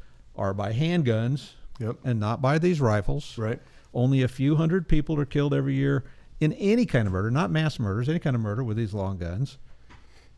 And handguns is where the issue is. But the Supreme Court has ruled that the Second Amendment protects the right of Americans to possess and use firearms in common use, or arms in common use. And ARs, high capacity 9mm, whatever, are all, that's the exact definition of the firearms in common use. They are the most popular firearms in the U.S. and have been for some time. You, in my view, may not restrict them under the Second Amendment, and we wish to ensure that in Iowa, those sorts of restrictions aren't placed on citizens' rights. And if they were to be, they would be ineffective. But I'm not arguing on the basis of utility. I admit I'm an ideologue. I believe in liberty, and I believe in maintain. What is the motto of the state of Iowa? Our liberties we prize, and our rights we will maintain. Our rights we will maintain. And right. this kind of looks like the Iowa flag, doesn't it? Yeah. Our liberties we prize, and our rights we will maintain. I prize my liberties. I strive to maintain my liberties. That's what this amendment is about. The opponents call it the reckless gun amendment. I think they've trademarked that. What's reckless about exercising your liberty? Liberty might be dangerous at times, but it's essential. Yeah, peaceful slavery sucks. I'd rather take the dangerous freedom. If being freedom means that they're slightly dangerous, slightly more danger, then I say that we minimize the danger, even in these mass shootings and stuff, by empowering the people. I think mass shooters would think twice if they felt like they couldn't go nowhere and get their rocks off. When they feel like everywhere I go, everybody's got a gun. How far am I going to get when I do this? Nowhere. I'm going to go nowhere because everybody around here always has a gun. This is useless. When's the last time you saw a mass shooting at a shooting range? Doesn't happen. Gun show? Doesn't happen. One of my open carry demonstrations? Doesn't happen. I don't understand why it doesn't. To pick me to choose a fight with. All those guns around, I mean, somebody should be shooting everybody, right? I mean, Nope, it doesn't happen in police academies either. All of those guys, humans, bleed red blood, all these guns, doing all this shooting, and nothing happens, ever. And I'm not trying to downplay it, but look, for anybody who's watching, who's on the fence, we're trying to just break down some of the misnomers, some of the misconceptions, right? Mm-hmm. Some of the myths, and point out that we're not going to punish the majority for the sins of the few. Matter of fact, the majority can pretty much eliminate the sins of the few if they have the proper opportunity.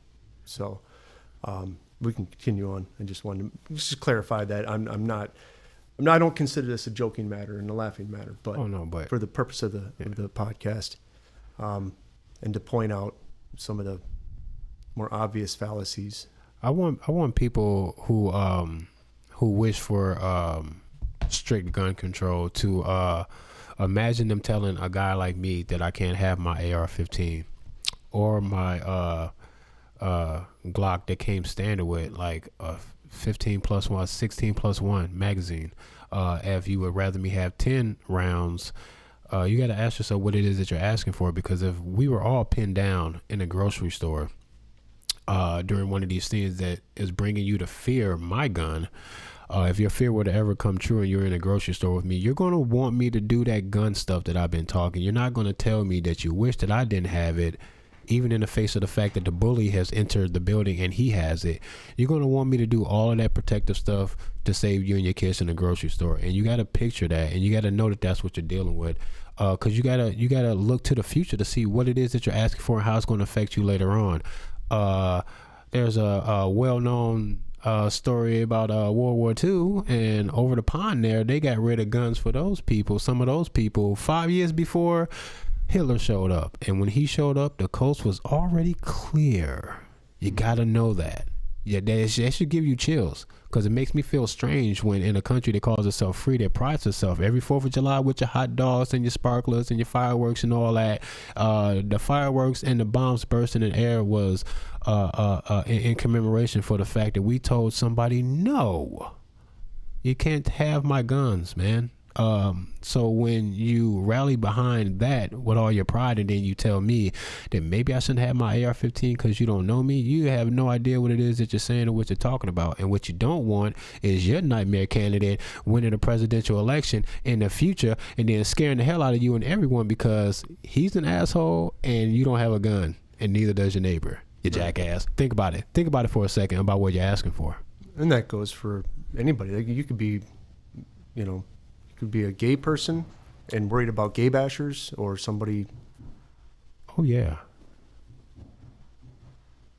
Okay. It must be an air nailer downstairs. Yeah, for sure. Sorry. I mean, yeah, and I got a slogan that I say. It's called Woo Bang, and what I mean by Woo Bang is that gun rights and protection is for everybody.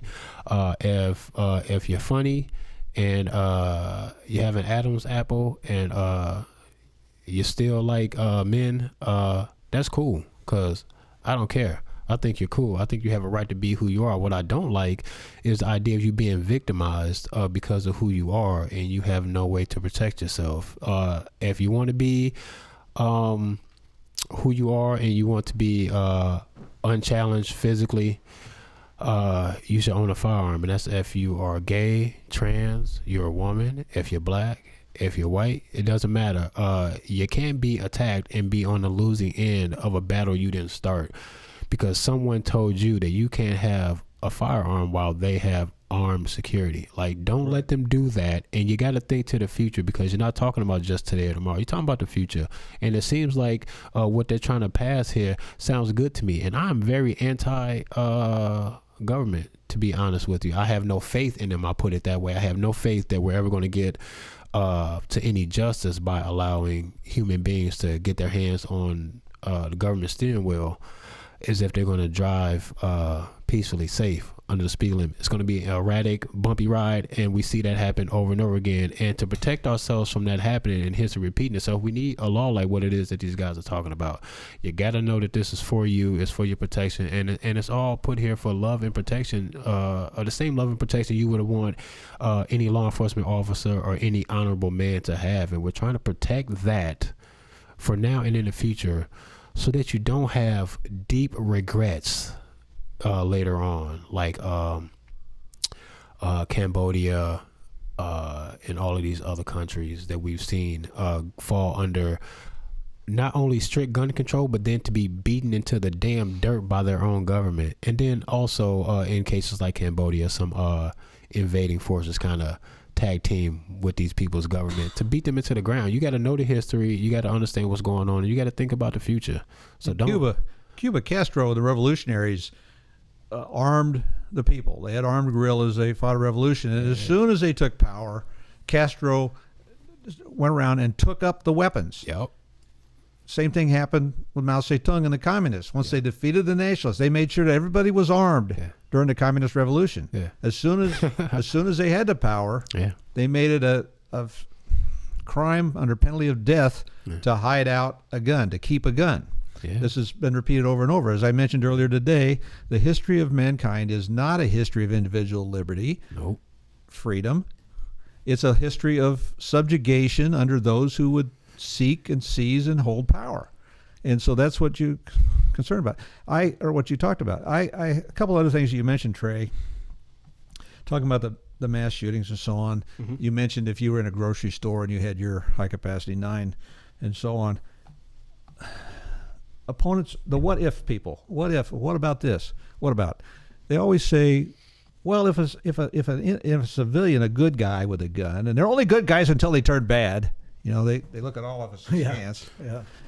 But if a good guy with a gun is there, it's just going to be more casualties because he's going to shoot back, and then a whole bunch more innocent civilians are going to be shot. Well, I'm confident that I'm correct that to this day, it'll happen eventually, but to this day, nobody that's intervened in one of these shootings has shot an innocent person.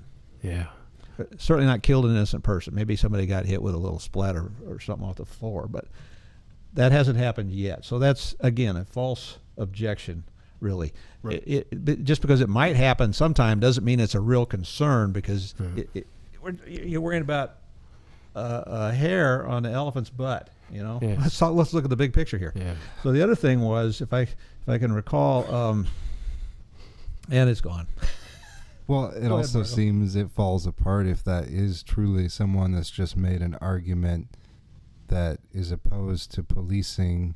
So then you want fewer police, less armed police, but then you also don't want the person that is going to be there to do it. That's, not a law enforcement of the state, not like this person that you're opposed to. And then say you get this law passed, who do you think is going to be the person that enforces that law to go and confiscate these things that are now illegal? It's just a big quagmire to me, and I'd like to see them sit and hash it out and think critically about it for, hours, because it falls apart after a few to me. We don't trust the government when we're not in control of it, but when we're in control of it, we want them to be the only ones with the guns. Right. But it doesn't make a lot of sense. I remember the other thing I wanted to mention that Trey had mentioned. He talked about people getting a gun to protect themselves. A gun is not a magic talisman that wards off evil. No. It's a defensive tool. Our organization highly recommends training for anybody that's using any kind of a weapon, whether you're using it in your home to defend your home, or whether you carry it with you to defend your person. But we don't want to require training for the exercise of a fundamental right. So we recommend training that's appropriate to your circumstances, both financial and your needs, how you're going to utilize a weapon, what sort of weapon. It's all very good, and it's available. It's a lot more available now for those what about people that were concerned about all this, the people that thought we were going to have blood in the streets when we went to shall issue, when we went to constitutional carry. There's a lot more training available now in varied manners and levels that we didn't have before, because we created a market with over 425,000 Iowans with permits to carry, and now no requirement to have the permit. But with over 425,000 Iowans, that's the third highest percentage of eligible adults in the United States that have permits. Take that, Texas. There is a demand for training, and we highly recommend that, because the gun is and there's many levels of security in your home or when you're out and about, and I highly recommend that women in particularly, or other vulnerable people, seek this out to learn how to situational awareness, what's going on around you. Mm-hmm. Obviously, don't go to places that are real sketchy if you don't have to. But situational awareness, layering the security in your home. having good lighting. You don't have bushes around your house next to the window, and landscaping rocks that people can climb up and get into your daughter's window, and locks and maybe alarms and things like that. So there's many aspects of it, and we highly recommend people take all that into account, because guns, this isn't about guns. This is about liberty and your individual rights, protecting those rights. So I want to see if we can make a little bit of a segue here, because I'm afraid that all of our excellent rational explanations are not going to touch the hearts of the people who have an emotional repulsion to the idea of guns. Mm-hmm. How do we bring the emotional ammunition, to use a phrase, into the table so that we can touch the emotional responses that gun banners have, or people that are just afraid of guns have, and allow them to understand that they will actually feel better if this amendment passes. I mean, can we do that? Are any of us here capable of emotional arguments? Because I'm not very good at it. No, I'm not really good at it either, but I don't. You're asking two things: how to get them to accept this, and how to be happy about it. I'm not sure if we got an argument. I sure wish I had a switch I could just make people happy about it. But my focus is on trying to explain to people, the facts that a lot of what they fear is hype and prejudicial statements by folks who have an ulterior motive. Yep. And secondly, to understand that no matter what the facts are, there are fundamental individual rights, just as the other areas of our rights. And there's a very large segment of the American populace, at least, that wants to defend that right to keep and bear arms, which comes directly from the right to life. And who is going to argue that we have a right to life? I believe you talked about all animals have a defense, or trade. That was true. I've used that in testimony before legislative committees, that they have an instinct for that. Yeah. Most animals have an instinct for that. Yeah. And nobody will argue that we don't have a right to defend our life. This is an argument over the tool, and we're talking about tools in common use, tools that we might expect a criminal to use against us. I don't know how to get. I don't know how to get emotional about it, in the sense it's so easy to come up with horror stories about an individual that did some awful thing, and what he used. I tell people that, when I hear like the story about the Uvalde thing, for example, this kid crashed his truck, and then he was approached by two guys who were trying to help him through the fact that he had crashed his truck, and he opened fire on them, and he took off running. Had that been me and my cousin, that would have been the fight right there. The fight is there, and then it's over right there. And that's the way it's supposed to be. But that's not what happened. So then I get to hear the rest of the story, and then I got to sit there and look at my kids and start considering possibly homeschooling my kids. I'm a grown man. I'm in my room wiping tears away from my face, crying, looking at my kids, being like, am I gonna have to change my entire employment career to protect y'all? Because I think it's worth it. Because I don't know if the school is going to do what I think needs to be done. And the way my heart feels is that I wish that I was there.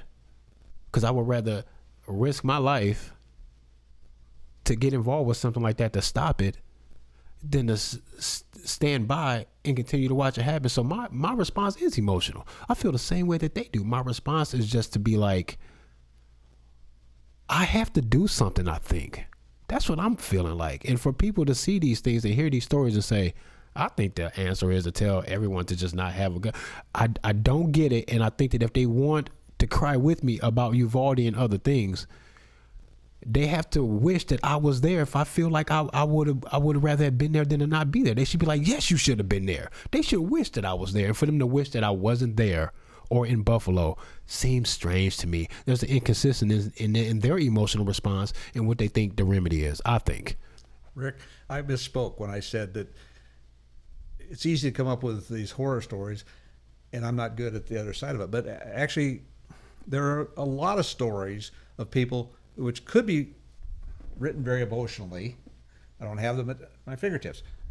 On people who have saved their family, saved themselves, saved their family, saved others, innocents, with a firearm.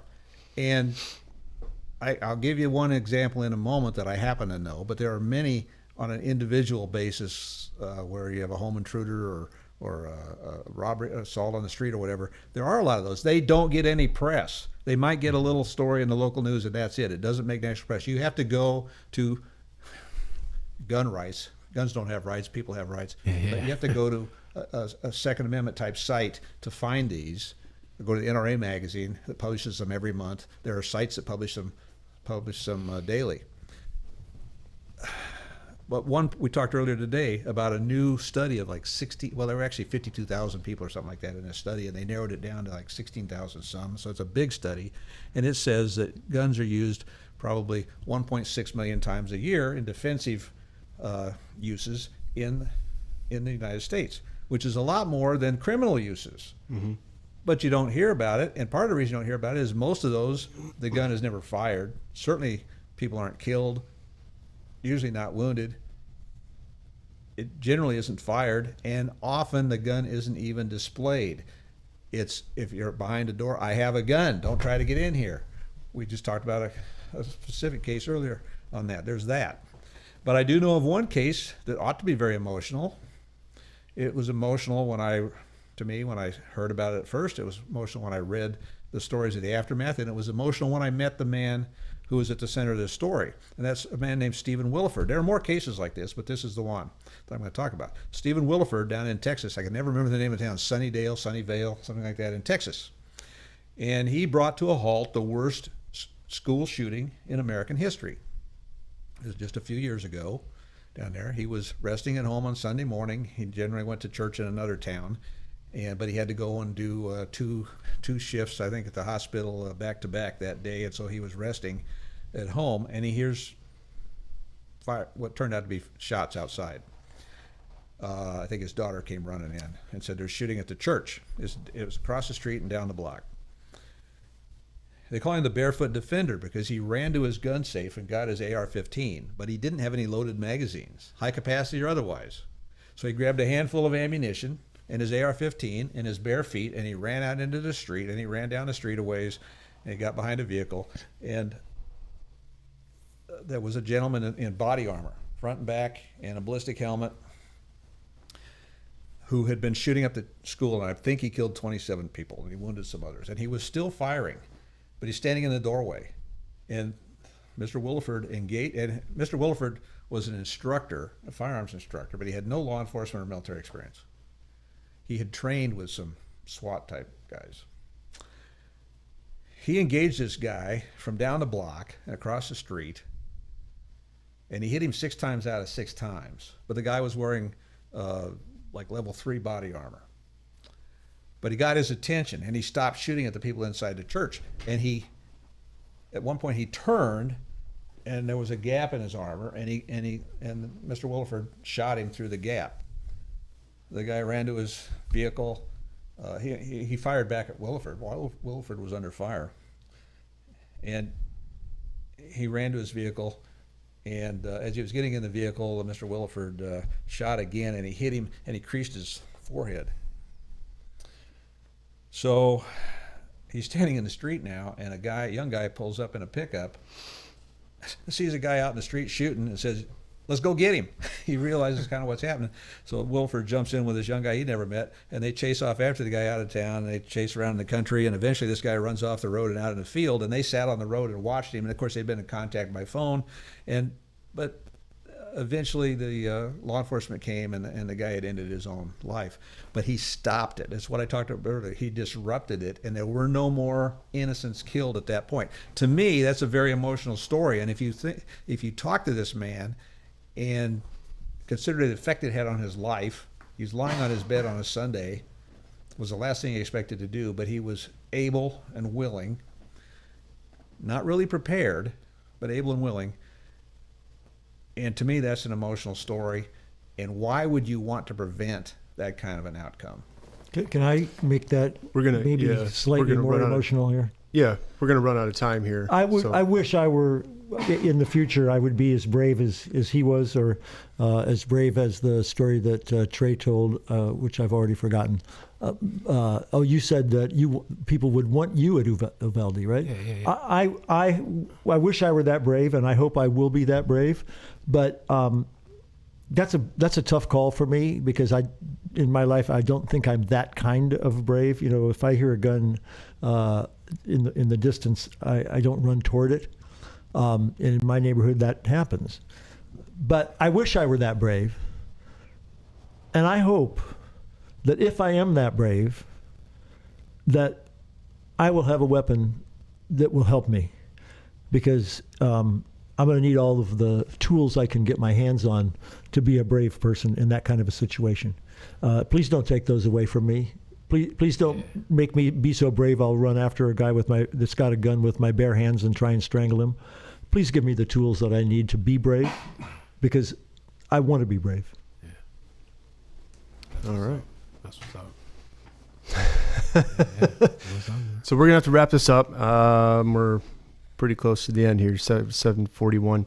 I hope everybody's given a lot of give and take as far as feedback, as far as reasons why we should support this, the emotional appeal. I guess my emotional appeal is you better be very, very, very, very careful on what you ask for. Not from the gentleman sitting here, but from opponents of this proposal.